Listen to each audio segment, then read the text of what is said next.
अबाबिल परिंदों का बहुत ही बेहतरीन वाक़या कुरान शरीफ में मौजूद है कि अब्रहा के हाथी को अभी उठाने की कोशिश जारी ही थी कि अचानक समंदर की तरफ से उनकी तरफ अल्लाह सुब्हानहू तआला ने अबाबिल परिंदों को भेज दिया। वो टिड्डियों की झुंड की तरह आए। दूसरी तरफ अब्दुल मुत्तलिब मक्के में दाखिल हुए।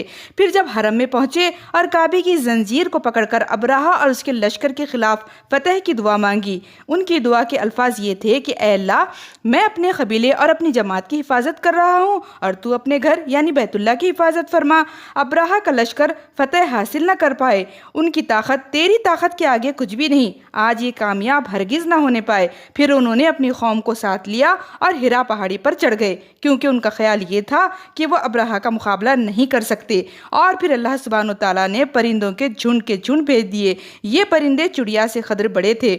उनमें से हर परिंदे की चोंच में और दोनों पैरों में एक एक पत्थर, कुल 3 पत्थर थे। ये पत्थर परिंदों ने अब्रहा के लश्कर पर गिराए।